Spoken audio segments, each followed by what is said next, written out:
আমার প্রণিপাত পরগ্রহণ ওঠা বিদুর তোমাক মই মহারাজ নবলিবৰ বাবে অনেকবাৰ কৈ আহিছো তথাপিতো তুমি মোক মহারাজ বুলিছা যাৰ দৃষ্টি শক্তি নাই যি পৰম আশ্ৰয় কৰি জীৱন বাটত আগবাঢ়িব লাগে সেইজনক ৰজা বোলাৰ কোনো কাৰণ নাই বিদুৰ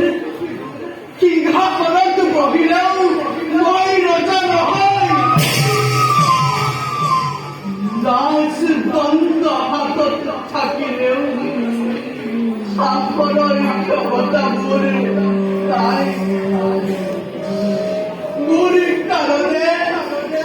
ৰজা হোৱা এক পৰিকল্পনা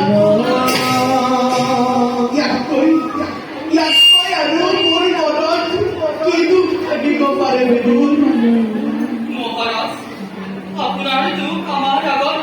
নিবেদন করুন মহারাজ বিদুৰ আমি যে ৰজা হৈ জীৱনত কাহানি দিগ্বিজয়ৰ বাবে ওলাই যাব নোৱাৰিলো পিতৃ পিতামহে এৰি থৈ যোৱা ৰাজ্যৰ চাৰি কিবা বৃদ্ধি কৰিব নোৱাৰিলো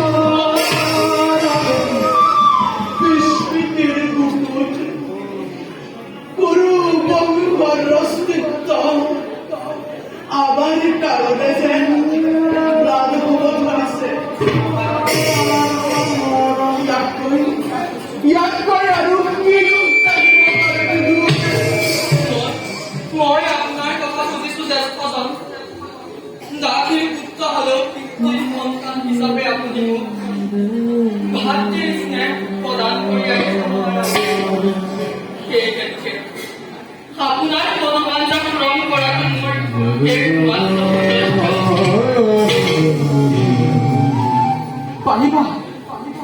পাৰিবা বিদুৰ? পাৰিম তুমি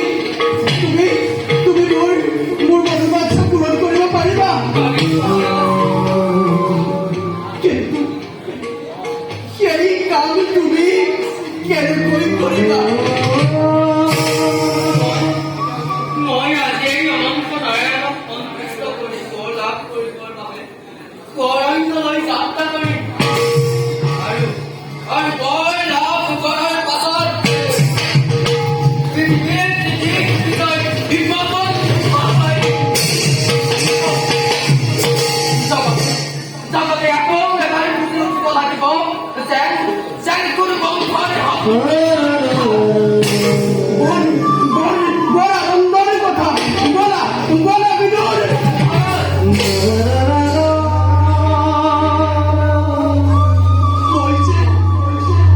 মই যে জীৱনত দিগ্বিজয়ৰ বাবে ওলাই যাব নোৱাৰে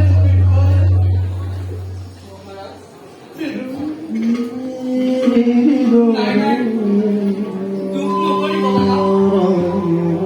বিচিত্ৰ পৃথিৱীৰ লীলা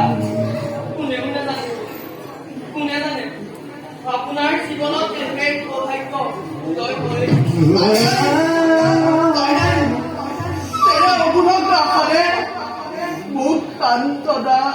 নিদিবা। অনন্ত অন্ধকাৰে যাৰ জীৱনৰ সৰ্বস্ব